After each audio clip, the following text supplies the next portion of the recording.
So this question says that we have a man holding a weight in each hand and stands at the center of a frictionless rotating turntable.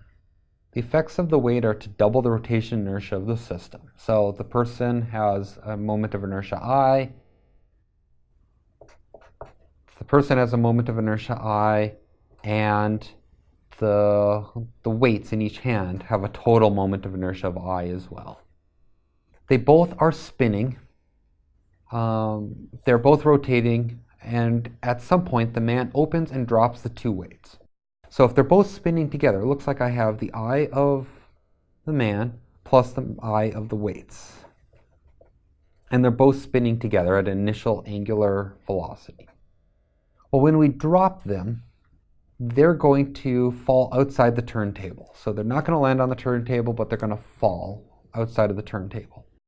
We want to know what happens to the angular velocity of the man. So this is going to be the I of the man times omega final of the man plus whatever happened to the weights.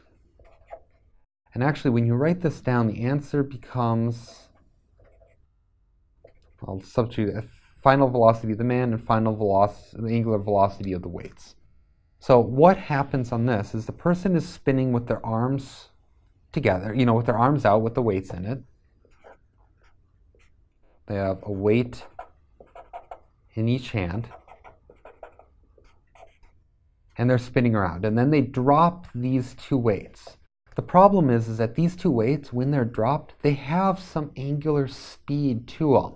They're rotating around, so they contribute to the moment of inertia it begins with.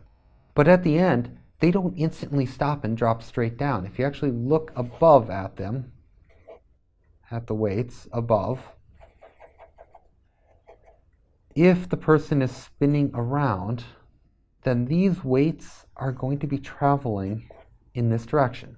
So when they let go, they still have an I omega. It's another form of this would be R times P, or R cross into P. They have a radius, they have some momentum.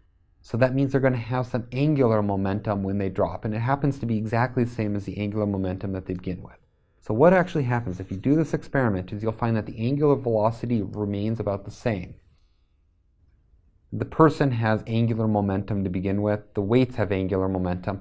The person maintains the same angular momentum, and the weights maintain the same angular momentum after they're dropped.